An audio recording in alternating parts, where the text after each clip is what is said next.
Hi, and welcome to another episode of Elevating Our Stories. I'm Sylvia Ewing, and today we'll be discussing Lead Care Cook County and Lead Care Complete, resources to help child care providers address lead. And later on in the show, we'll talk about building decarbonization.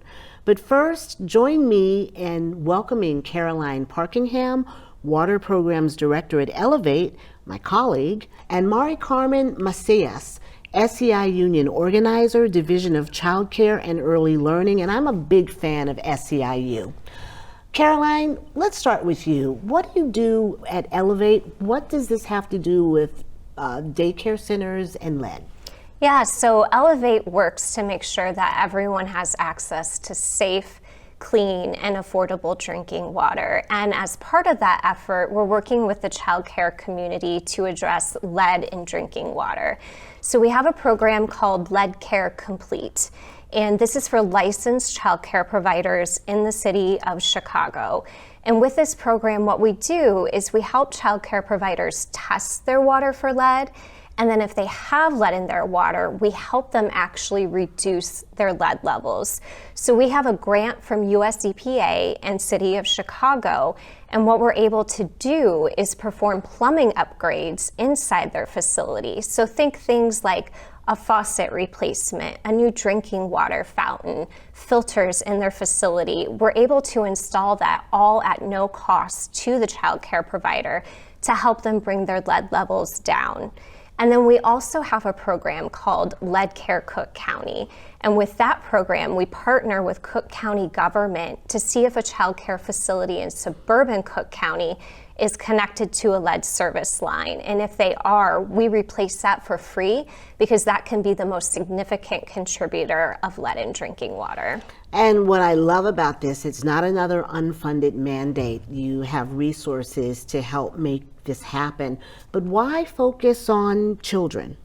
Right, so there is no safe level of lead exposure for humans, but children are especially susceptible to the damaging effects of lead. Children, their brains and their bodies are still developing. And what we see in children is that it can impair their developing brain and nervous system. And that can lead to learning and behavior challenges in and out of the classroom. Children also spend a lot of time at child care facilities and they're drinking water from these facilities. So it's a really, really great way for us to help a large group of kids all at once with their health. I know you're so passionate about it. It's not your first time on our program, so we're glad to have you back. MariCarmen, talk a little bit about your day-to-day role.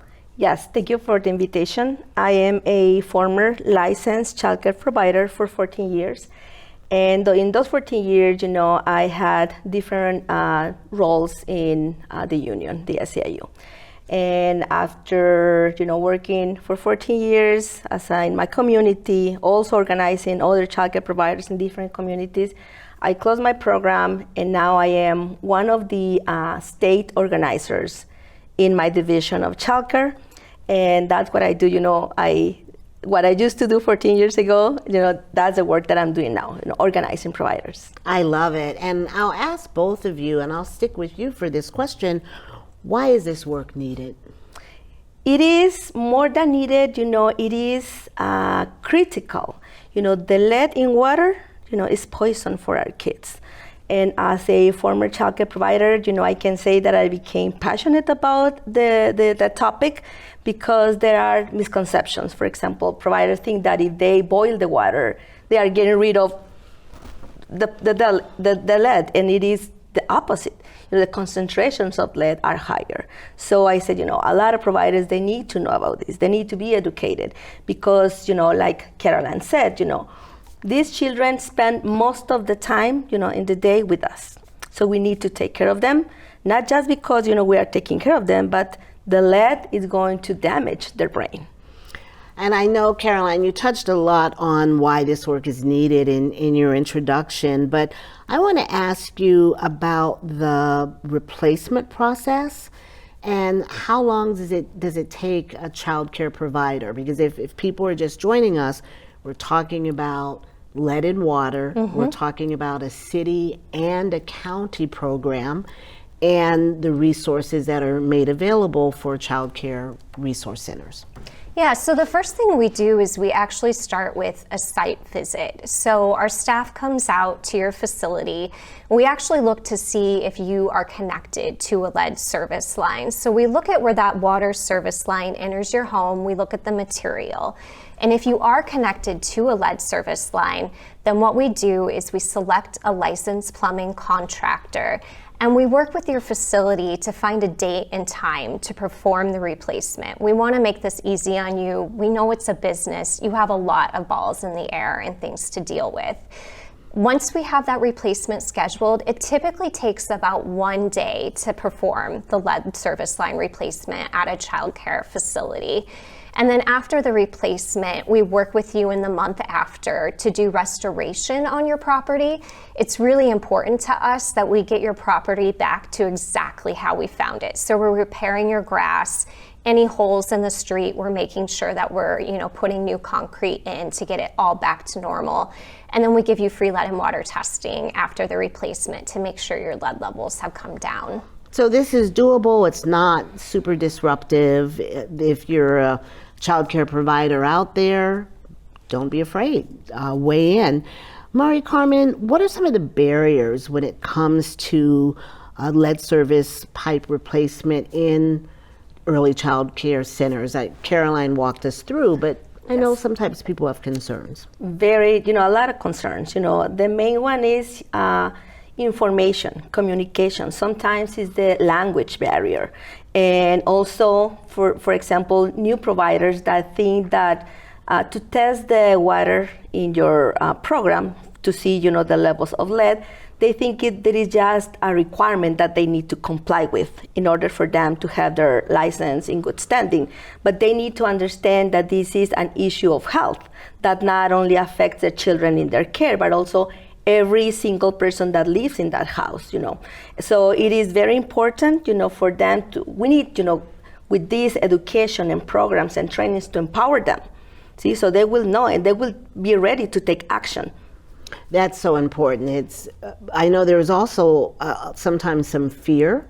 Caroline, can you talk to that? I know from working in the past on the programs with you, there were some providers that were nervous about how to talk to parents about this, and both of you can weigh in, but I come to you first. Yeah, and I think this really boils down to why education and good support throughout the entire process is so important, and having that support in English and Spanish for the child care community. And so we really sit down and listen to their questions and concerns and make sure to take the time at every step of the journey to answer their questions throughout the process to make sure that they feel comfortable. We also provide them with templates so that they can share information with the parents of the child care community about what's going on at their home. And as you said, in the language that they speak is really important. Mm-hmm. Exactly. Childcare providers, for my own example, in the 14 years that I was a provider, all of my family, they just speak Spanish. So they need that information. And also it is a requirement that when you have your, the results from the testing your water, you need to put it in a place where the parent will be able to see it. And you need to talk to the parents. Tell them, in this facility, everything is fine. We didn't find any lead. But if this is the other way, they need to know about it and they need to take steps how it's going to be remedied. So important. I really appreciate your sharing this. So Caroline, supposedly you're making this easy to participate in. How do you do that? Yeah, so, we have that customer support throughout the entire journey in English and Spanish. We are also very flexible. We'll work with the child care facility on finding a date and time to do the plumbing upgrades at their facility. So we're really wanting to meet them there as well. And then that restoration component as well. We really work hard to restore the property to how we found it before we came out. So those are 3 things we're doing to really help the child care provider out. And we also want to listen to the questions and concerns and challenges they're having in addressing lead in drinking water so we can tweak our programs and find more resources to help the child care community. Any other thoughts on that? Absolutely. One of the fears is that these programs, to replace the pipes, they are very expensive. And when the provider, they offer these programs, they say, you're not going to pay anything, they will think, it is like too good to be true.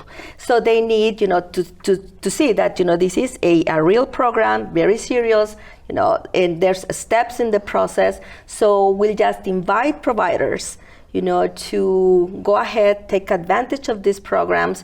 They are not going to be here forever. So it is important for them, to take advantage, change the pipes, so they will solve a very big problem. It is a health issue, and providers need to take care of, what they are doing, taking care of the children, but making sure that they are safe. And the children, the workers, the families, it's all associated. Why is that so important for SEIU? How did the union get involved? Or do you represent the workers, or? Yes. In SEIU, we represent, in our division of childcare and early learning, we represent the 16,000 childcare providers in the whole state. So we need to go to them and empower them with education, empower them with the resources. And it is very important because we know that when the provider is doing well, that they are taking care of the children, the provider will be able to keep on working very good. But they need, we need to empower them, we need to educate them so they will take advantage of all the resources that they have in their hands. And there's a connection there, because if it's a well-run organization, a well-run facility, your job security is also there in addition to your health. Caroline, this is for Cook County and for the City of Chicago, Lead Care Complete and Cook County programs. What do you look forward to in the next little period of time with these programs? Do you foresee them being available for some time? And is it equal in the city and the county, or is one more popular than the other or harder to get into?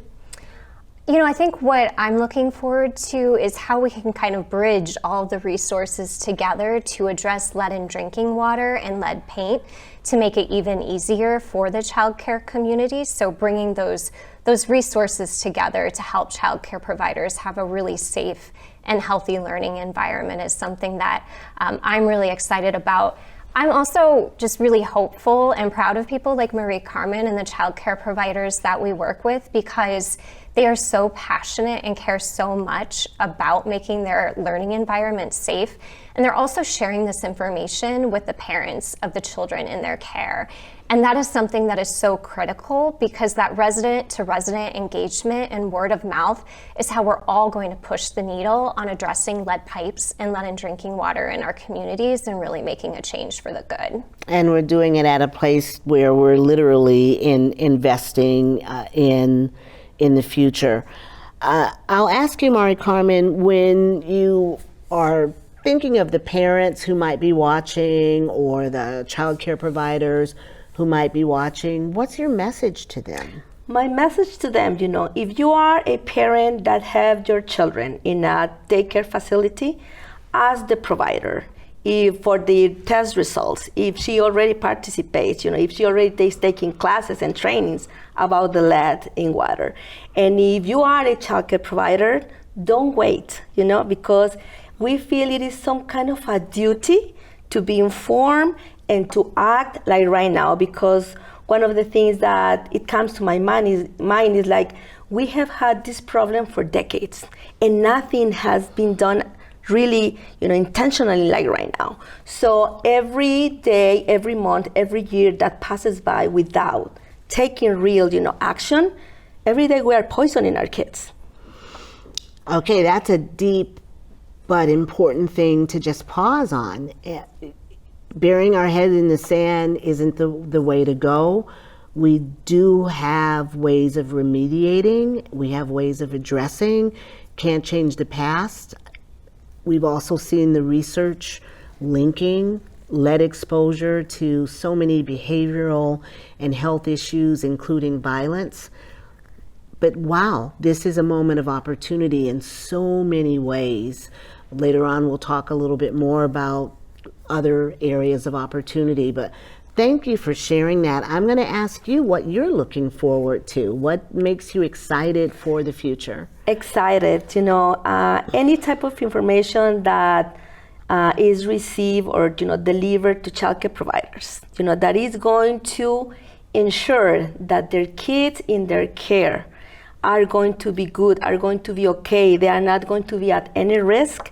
I take it so personally, because what if it was my children? What if it was my grandchildren that they were exposed and nobody was doing anything? So every single childcare provider, that takes action, that is empowered, that they learns, they are helping not just the kids in their care, but their community also, because we need to teach parents too. Well, the future is in our children, but what happens depends on what we do each day. So thanks to each of you. Thank you. For all that you do every day. And I'm going to remind our viewers, we'll share links to the websites. We've been talking about Lead Care Complete, and is it Lead Care Cook County or just Lead Care Cook County, you got it. Lead Care Cook County and Elevate's website, and each of the programs has their own website as well. Yeah. So you can find this information. Thanks for joining us, but stay tuned because we're going to delve into another important topic, and we'll even help explain decarbonization and electrification with my co-host, Pastor Booker Vance, and our next guest, Bill Lyons. But first, here's more information you can use.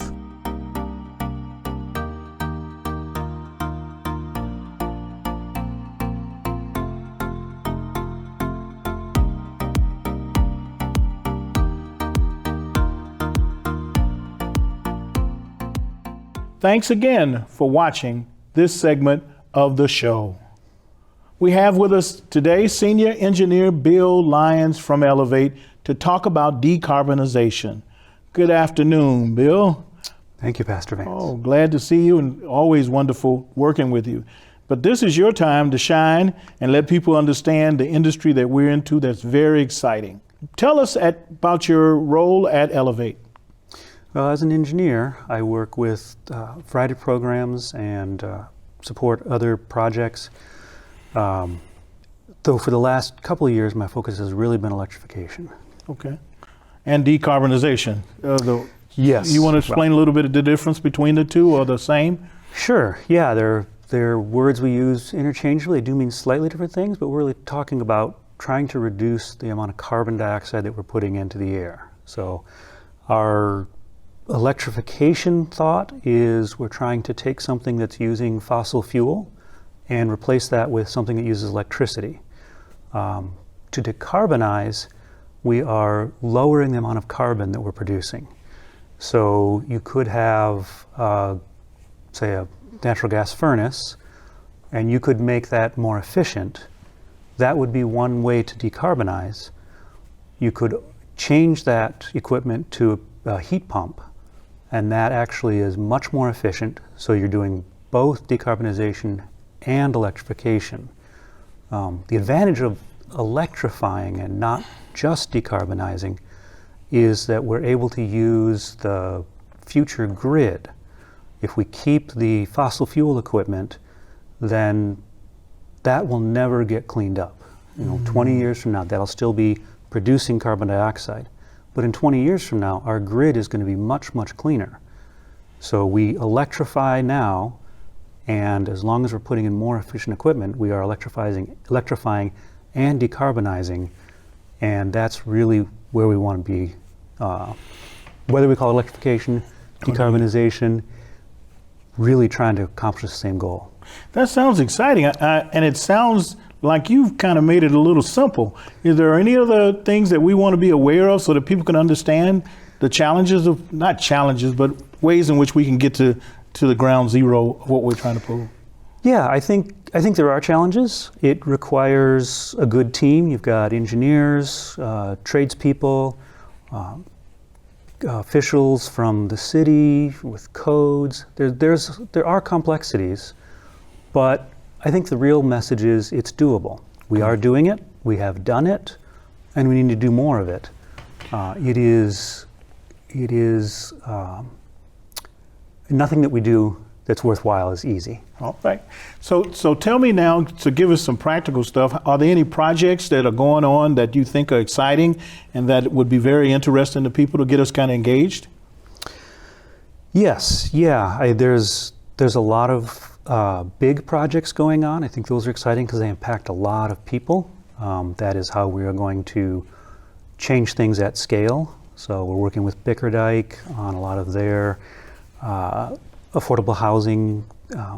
They're very sophisticated and can work with a lot of the government programs that are coming out, really understand those.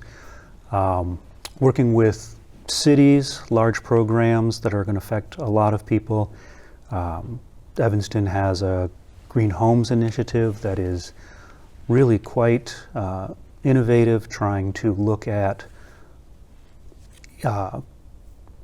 residents' homes and look at over the long term what we can do this year, and hopefully keeping that program going so that we can come back and really plan out an electrification and health and safety and everything that needs to get done with that building, not trying to do it all at once, but planning it out for the whole time.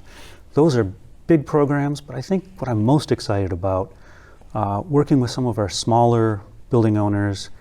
For example, we've got one building owner who lives in a 3-flat, has providing 2 units of affordable housing, and has just gotten a larger building, a 6-unit building, and she would really not fit a lot of programs, bigger programs. Right. Doesn't have the sophistication of, what you'd expect from a large building owner, but this is somebody that's growing, becoming better, and is really going to be providing a lot of affordable housing.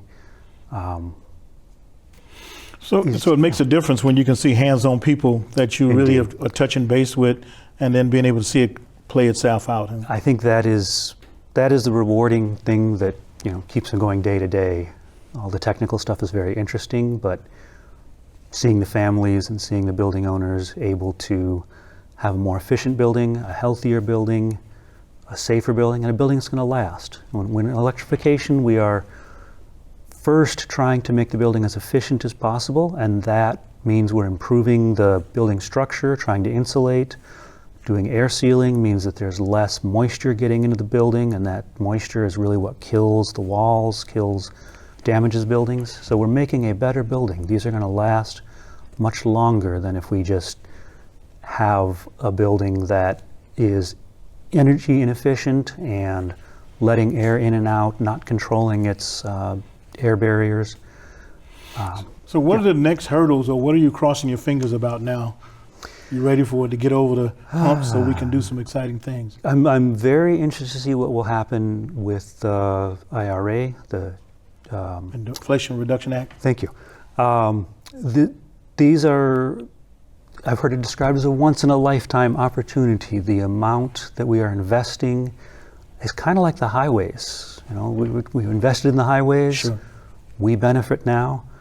But I also do want to make sure that it's getting where it needs to be. We don't do something, we made mistakes in the highways. We made areas where we now have environmental justice areas.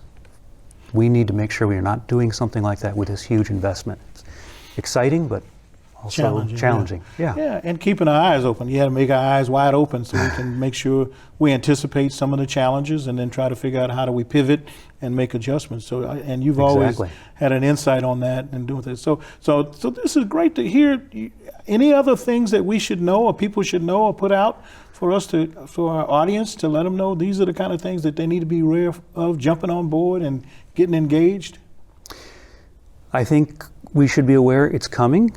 I think it's a great improvement. I mean, these buildings are healthier. I think that's one of the things that would be the most important for people to take home, is a building where we are not burning something in our house. We used to have a cave and had a fireplace and the smoke would go out. Now we've sealed these buildings up a little bit more. We should not be burning anything in these homes. And that's one of the things that electrification, decarbonization can really help us with. Well, Bill, I want to thank you for coming and being with us. Your wisdom is immeasurable. And as you continue to roll this thing out, we want to make sure at Elevate that we support and make sure we roll it out to the extent that it can be very productive. Any other closing last words you want to share with this? Thank you for having me here. This has been a lot of fun. Well, we're gonna have you back now, so because this ain't this is a long game. Indeed. And you've really done your homework, and you've been in the background as far as bringing this to front, and now we're about ready to get it to another level. Thank you. Thank you. Amen. Thanks for watching, and thanks to our guests and everyone who made this program possible. See you next time.